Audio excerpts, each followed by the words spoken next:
Hi guys, welcome back. This is Vishal, आपका fitness coach. Welcome to my channel exercise and nutrition science. तो पिछली बार हमने anatomy का part 1 किया था, जिसमें हमने समझा था कि एनाटॉमी क्या होता है, क्यों सीखना चाहिए. तो आज हम एनाटॉमी का नेक्स्ट पार्ट कवर करने वाले हैं, जिसमें मैं आपको बताऊंगा स्ट्रक्चर ऑफ बोन. ठीक है, structure of long bone in specific. सबसे इम्पोर्टेंट चीज ना, बोन्स को भी अलग अलग तरीके से कैटेगराइज किया है for people to understand and differentiate ना, कौन से बोन को क्या बोलते हैं. तो आज हम पहली कैटेगरी यानी लॉन्ग बोन की बात करेंगे. एक बोन को लॉन्ग बोन क्यों बोलते हैं, ठीक है. तो लॉन्ग बोन बोलने के पीछे पहला रीजन ये है कि वो लॉन्ग होते हैं, लंबे होते हैं आकार में. बट अगर मैं मेरे फिंगर्स की बात करूँ तो ये फिंगर्स के बोन भी लॉन्ग बोन कैटेगरी में ही आते हैं. अब ये लॉन्ग बोन कैटेगरी में क्यों आते हैं is something that a trainer should know. ठीक है, तो लॉन्ग बोन पहला कैरेक्टरिस्टिक, लंबे होते हैं साइज में. दे हैव टू एंड्स, दो एंड होते हैं. And they are cylindrical in shape, मतलब उनका शेप सिलेंडर जैसा होता है, जिसकी वजह से they are hollow in between. आपने अगर मुर्गी का पैर खाया होगा या लेग पीस खाया होगा तो you must have seen the bone that is there in their leg piece ना. उसको दो एंड्स होते हैं, और वो जो बीच का सेक्शन होता है, अगर आप उसको तोड़ पाए, वैसे तो बहुत मुश्किल होता है उसको तोड़ना, मगर अगर आप जबरदस्ती करके उसको तोड़ेंगे तो आप देखोगे it is hollow from with in. ठीक है, so this is what differentiates a long bone from the other bones. तो आज स्ट्रक्चर ऑफ लॉन्ग बोन की बात करें तो हम सीखेंगे कि लॉन्ग बोन में क्या क्या होता है, उनको क्या क्या बोलते हैं, उनका क्या काम है, and many more. So moving forward into the slide. Bones, अगर मैं लॉन्ग बोन की बात करूं तो they are composed of two types of tissue. एक होता है कॉम्पैक्ट यानी कॉर्टिकल बोन, एंड दूसरा होता है कैंसिलस यानी ट्रेबिक्यूली या फिर स्पॉन्जी बोन. तो compact bone and cancellous bone में क्या डिफरेंस है, ये दोनों बोन के ही पार्ट है. ठीक है, अगर जो एंड्स होते हैं बोन के, अगर आपने मुर्गी खाई हो तो you are able to chew through the bone. जो एंड्स होते हैं हम लोग आसानी से चबा लेते हैं, बट जो सेंटर होता है उसको नहीं चबा पाते. तो जो सेंटर वाला पार्ट है दैट इज द शाफ्ट, जो बहुत ही स्ट्रांग होता है, and that makes up 80% of the long bone. और जो पार्ट ऑफ द बोन, जो एंड्स होते हैं, वो हम लोग आसानी से चबा के उनको तोड़ सकते हैं बिकॉज दे आर सॉफ्ट. तो वो जो टाइप ऑफ बोन है उनको बोलते हैं स्पॉन्जी बोन या कैंसिलस बोन या फिर ट्रेबिक्यूली. एंड जो स्ट्रॉन्ग पार्ट है ना, जिसको हम लोग तो चबा नहीं पाते, जिसको तोड़ना मुश्किल है, उसको हम लोग बोलते हैं कॉम्पैक्ट बोन या फिर cortical bone. 80% of the bone is compact, बहुत मजबूत होता है. ठीक है, ऑफ एन अडल्ट, मतलब अडल्ट की बात करें. एंड जो कैंसिलस, जो एंड्स होते हैं, जिसको हम लोग आसानी से चबा पाते या तोड़ पाते हैं, आर स्पॉन्जी बोन. ठीक है, trabecular and cancellous, if you want you can remember, but simple words में अगर मैं बात करूं तो स्पॉन्जी बोन. ठीक है, अब ये स्पॉन्जी होने के पीछे का भी रीजन है. अब अगर the main reason for them being spongy is that is where the growth happens. जो बीच से होता है वहां से कोई ग्रोथ नहीं होता है ना, the growth always happens at the end. तो एंड्स कीप ऑन ग्रोइंग. जब हम छोटे थे, हम बच्चे थे, तब हमारा bone size was this small. अगर मैं मेरे पैर या थाई बोन की बात करूँ तो उतना छोटा होगा, I guess this this long. But now that I have grown up completely, it must have grown this big. तो बोन्स हैव दिस कैरेक्टरिस्टिक ना, बोन्स हम जैसे जैसे एज हमारी बढ़ती जाती है वैसे वैसे वो ग्रो करते हैं इन साइज. तो जो ग्रोथ पार्ट है, या जो the part that grows is at the end. तो आगे चल के हम लोग सीखेंगे कि कौन सा पार्ट है जहां पे ग्रोथ होती है. ठीक है, तो अगर if you want to differentiate between a bone, जो एंड्स होते हैं वो बेसिकली आर सॉफ्ट या स्पॉन्जी बोन. जो बीच का शाफ्ट होता है that is compact. 80% is compact bone. जो एंड्स होते हैं 20% उसमें रॉड लाइक स्ट्रक्चर्स होते हैं या फिर स्पंज की तरह दिखता है. अगर आप उसको तोड़ के देखोगे अंदर तो आपको उसमें स्पंज की तरह, नॉट लाइक छोटे छोटे गैप्स नहीं होंगे, but slightly bigger than sponge gap होंगे. They are flexible and that is where the growth happens. ठीक है, सो इजी तरीके से अगर मैं बात करूं तो मेन 80% इज कॉम्पैक्ट, स्ट्रॉन्ग, जल्दी टूटता नहीं है जो एंड होता है. वो थोड़ा सा सॉफ्ट होता है, that is where the growth plate is, that is where the growth happens. They are slightly flexible, इसका मतलब ये नहीं कि ऐसे ऐसे आप कर सकते हो, they are slightly flexible in nature, ठीक है. So अगर मैं यहाँ पे मेरा लॉन्ग बोन देखूं, तो what is it that you can see, ठीक है. तो बोन को इन्होंने 3 पार्ट में कैटेगराइज किया है. एक होता है प्रॉक्सिमल एपिफाइसिस, ठीक है, ये ऊपर वाला and.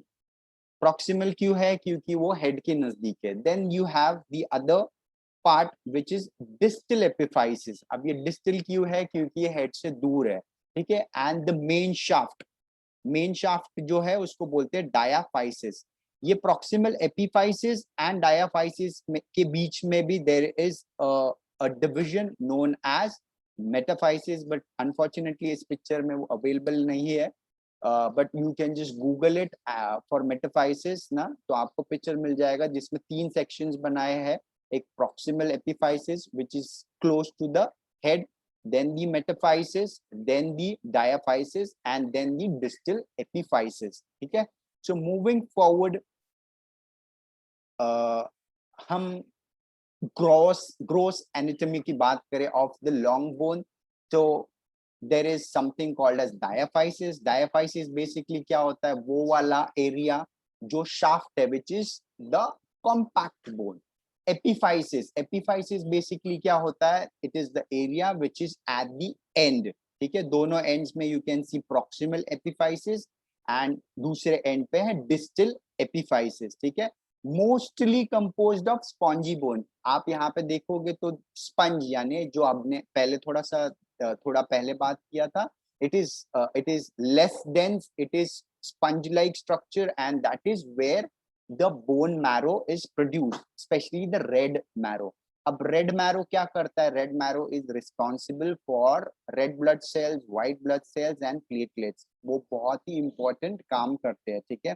Red blood cells, white blood cells and platelets में हम लोग ज्यादा डिटेल में इसके लिए नहीं बात करें, बिकॉज आज हम सिर्फ स्ट्रक्चर ऑफ या फिर gross anatomy of long bone के बारे में बात करना चाहते हैं. आगे चल के मैं अपने टॉपिक्स में वो भी कवर करूंगा कि ये जो बोन मैरो से बनने वाले प्लेटलेट्स, ब्लड सेल्स क्या क्या काम करते हैं, कैसे कैसे काम करते हैं इन ह्यूमन बॉडी, ठीक है.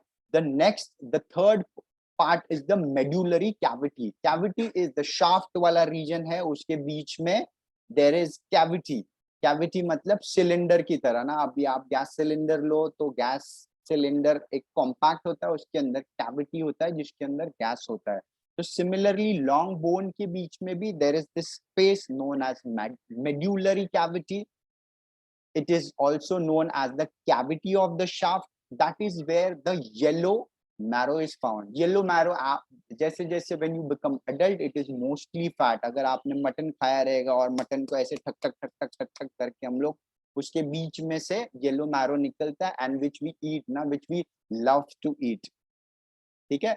Then the fourth part is nothing but the articular cartilage. Cartilage के ऊपर हम लोग ज्यादा डिटेल में एक अलग से टॉपिक करेंगे, बट फॉर नाउ थोड़ा सा उड़ता उड़ता आपको बता देता हूँ. तो जो बोन्स के एंड्स होते हैं, राइट, बोन के एंड, उसका एक्सटर्नल पार्ट के ऊपर there is something known as cartilage. Cartilage को अगर सिंपल लैंग्वेज में बात करूं तो कुशन, ठीक है.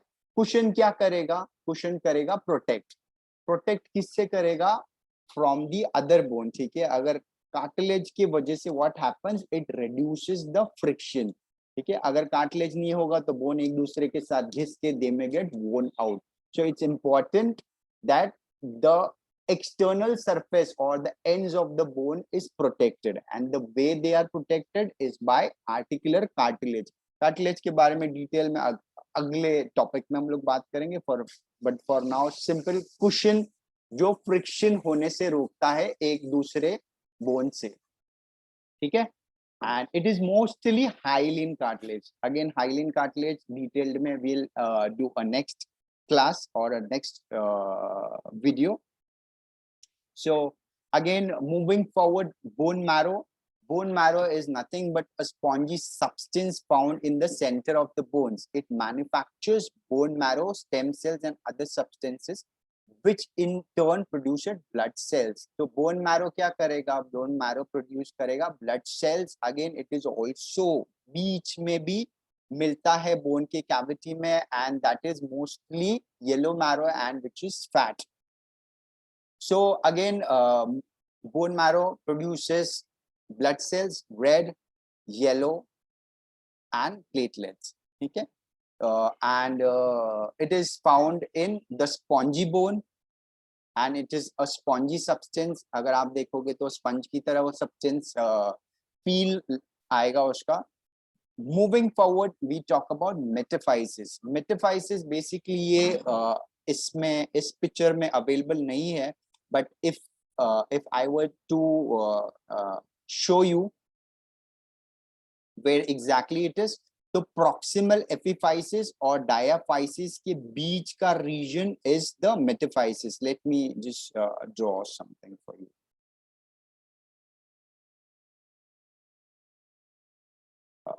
Guys,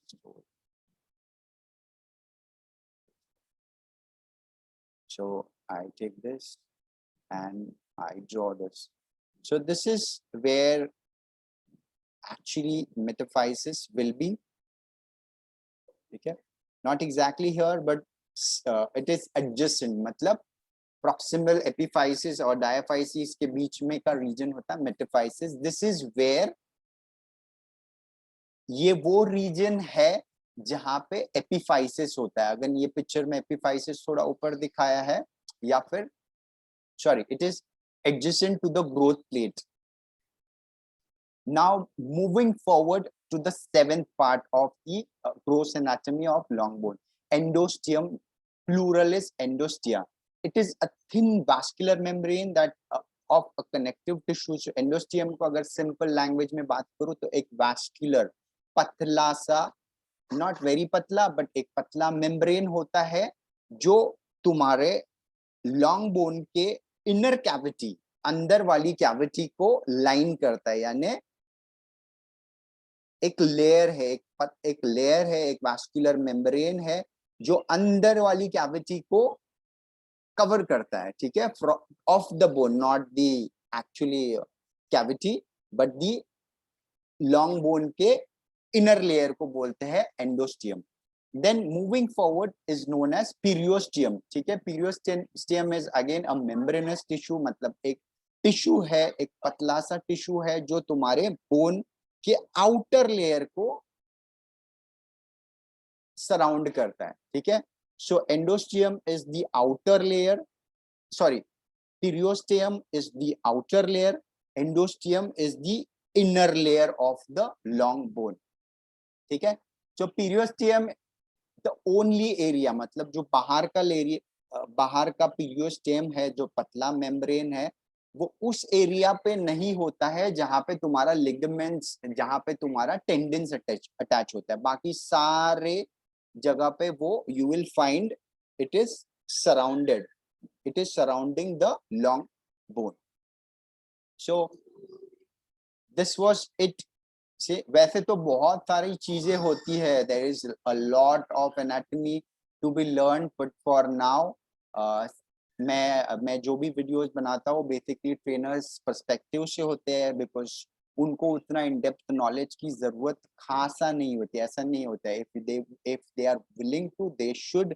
if they don't, they should at least know. ठीक है, जैसे बोन मैरो क्या होता है, सिंपल भाषा में बोलो, बोन मैरो रेड होता है, येलो होता है. Red produces blood cells, red, white and platelets. ठीक है, येलो मैरो क्या होता है, येलो मैरो के अपने और भी काम होते हैं but it is mostly fat. ठीक है, as we start ageing. So again let's move one slide forward. Now will talk about the function ना, बोन्स का क्या क्या काम है. तो बोन के बहुत सारे काम होते हैं but some of the important काम is what we will be discussing in this particular video. ठीक है, पहला काम है storing minerals. Minerals मतलब bones are mostly particularly made up of calcium and phosphorus. तो calcium, जैसे calcium के बारे में most of the people know that ना, हमारे bone health के लिए calcium बहुत जरूरी है. तो calcium कहाँ से मिलेगा, खाने से मिलेगा. अगर खाने में calcium नहीं है तो obvious है आपके bones वीक होने लग जाएंगे. So you need to ensure that you eat enough calcium और you get enough calcium through your diet. And सारा जो कैल्शियम है that is bones. Bones is the reservoir जहाँ पे योर कैल्शियम और sorry bone is made up of calcium and phosphorus. ठीक है. Bones also stores fat. ठीक है. Fatty acids can be stored in bone marrow as adipose tissue. जो yellow marrow है जिसके बारे में मैंने डिस्कस किया था, yellow marrow is mostly fat. PH balance. ठीक है. पीएच बैलेंस अगर आपने सुना रहेगा अल्कलाइन एंड एसिडिक, तो बॉडी को हमेशा अल्कलाइन होने स्टेट में रहना चाहिए. ठीक है. How that can be done is by doing variety of things. जैसे आप टाइम पे खाना खाओ, आप ज्यादा से ज्यादा पानी पियो. ठीक है. And there are a lot of things. आजकल एक अल्कलाइन वाटर करके मार्केट में आया है. People have started promoting that ना अल्कलाइन वाटर पीने की वजह से we can defy age. So it's extremely important for a human or anyone to stay in alkaline state. Alkaline state में रहने के लिए हमको alkaline चीजें खानी चाहिए. ठीक है. We should avoid acidic foods or foods that causes acidic reflux या फिर acidity बढ़ा देगी in your gut or maybe in your stomach. ठीक है. So bone also have this has this characteristics जहाँ पे they can release or absorb alkaline salt and they also help in maintaining the pH level. मतलब आपका alkaline state में रहने के लिए वो काफी help करते हैं. Detoxification. Bones can absorb heavy metals and other toxic elements that are in the blood. तो बोन जो भी तुम्हारे बॉडी में हेवी मेटल्स है या एलिमेंट्स है या फिर टॉक्सिसिटी है या टॉक्सिक एलिमेंट्स है इन द ब्लड, तो bones have this capacity to absorb them. ठीक है. So moving forward, endocrine function. ठीक है. Bones release hormone that can act on the kidney and influence blood sugar regulation and fat deposition. So bone also helps in regulating blood sugar. Okay, how well it helps is again we may have to go a lot into technicality but for now since it's a trainer's perspective, so you just need to know that bones also help in regulating blood sugar level. Okay, also acts on kidney. Calcium balance, again bones are mostly calciumic, made up of calcium and phosphorus. So again bones is where all the calcium is absorbed. Okay, so as we age, as we grow, there is always a process going on जहाँ पे bones में calcium absorption होता है and resorption होता है. मतलब bones हमेशा कुछ ना कुछ वहाँ पे होते रहता है bone के साथ, metabolism ना, breaking and building. So it is extremely important to have calcium, enough calcium through diet, because unless you don't have you don't provide it with calcium, आपका bones weak होने लग जाएगा, because there is always some metabolic activity going on जिसमें आपका calcium absorb भी हो रहा है and the body is also पुराने या waste या फिर damaged cells को resorb कर रहा है. Blood cell production, again bones are extremely important because they store bone marrow and bone marrow से ही मिलता है आपको red blood cells, white blood cells and platelets. सबसे important काम of the bone is to provide structure, है ना. अगर bones नहीं होंगे तो muscle कहाँ attach होंगे. तो bones जो है वो हमारे body को structure देते हैं and also protection. अगर हमारा brain की मैं बात करूँ, तो अगर बोन नहीं, अगर ये क्रेनियम नहीं होता, अगर यहाँ पे बोन नहीं होता, तो हमारा ब्रेन एक्सपोज होता और थोड़ा सा भी टच हो जाता तो a person can get badly injured. Again हमारी वाइटल ऑर्गन्स की अगर मैं बात करूँ, मेरे हार्ट, मेरे lungs are also protected by my rib cage which is again my bones. So even my reproductive organ ना, अगर हिप जॉइंट जो है, हिप बोन है, that is where you find your reproductive organs. So bones का structure देने का काम तो है, but simultaneously उसका काम है protection. So this was it for us for today for this particular video, because बहुत लंबे वीडियो बनाते हो तो लोग बहुत ही people don't run through it, and I even I prefer to watch छोटे छोटे videos. So आज हमने सीखा the structure of long bone. Structure में बहुत detailed में होता है. You have this trochanter, greater trochanter, lesser trochanter, बहुत सारा detailed anatomy होता है. पर trainers perspective से we just need to know some of it, and जिसमें important चीजें जो what a trainer should know has been discussed. I hope. ठीक है. अगर आपको मेरा ये वीडियो अच्छा लगा तो please make sure you like and subscribe, and do make sure you share it to maximum trainers and even non-trainers, so that they can benefit and they know about themselves. Thanks for your time, and thanks for watching my video. Signing off now. Thank you once again. Bye.